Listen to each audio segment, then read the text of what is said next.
Бигиш аэропорты бүген зор спорт майданын хәтерләтә. Монда җыелган халыкның нинди команданы каршы алуы, аларның язуларыннан һәм монда киемнәреннән дә аңлашылып тора.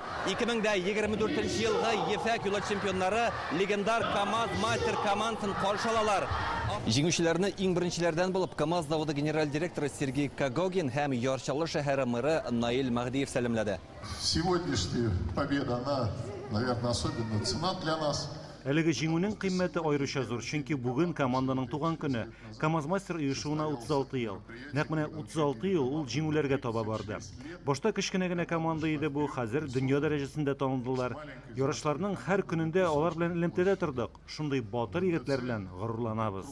Огромное спасибо за хорошие результаты нашей команде. Беренче чиратта командага рәхмәт әйтәм. Кемнедер айрасы килми, алар бердәм булганга җиңүгә ирештеләр. Гаиләләре трек, спонсорларның өлеше дә зур. Татарстан рәисенә дә зур рәхмәт. Рөстәм Миңнеханов һәр вакыт үзе килеп, барсын сынап карый, киңәшләр бирә. Команда өчен талисман ул. ЕФА юлы раллинда җиңүчеләргә гади кубок кына түгел, бүләк сыйфатында ак юлбарыс сыннары тапшыралар. Бу көч, җитезлек һәм чыдамлык билгесе.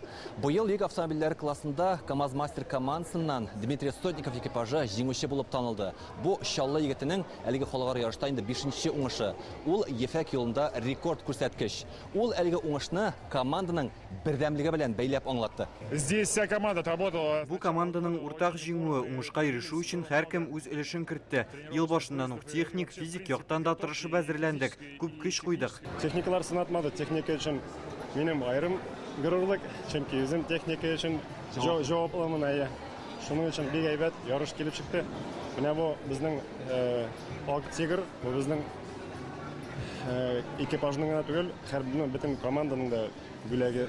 КамАЗ Мастер командасының тагын бер вәкиле Эдуард Николаев быел 2нче урынны яулады, ә безнекеләрнең төп көндәше МАЗ белән идарә итүче Сергей Вязович 3нче баскычта.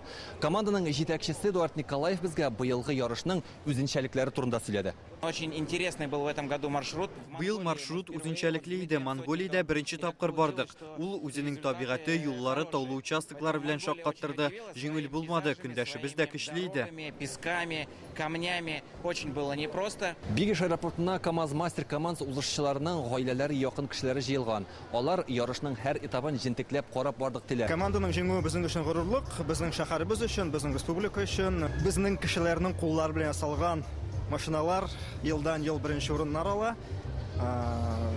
Думаю, кечектә дә шулай булыр. Без әтиебез өчен бик горурланабыз. Без өйдә дә, тормышта да, эшендә дә без һәр вакыт бергә. Когда папа выигрывает, я рад, когда я выигрываю, папа рад, и все рады очень. Естественно, гордость. Горурлык хисләре кичерәбез. Шул ук вакытта әни кеше буларак мин бик борчылдым. Котлаулы ярыштан соң КамАЗ Мастер командасы якын кешеләр янында ял итәчәк. Аннан соң яңа сезонга әзерлек эшләре башлана. Ул полигондагы күнекмәләр һәм техниканы камилләштерү эшләре.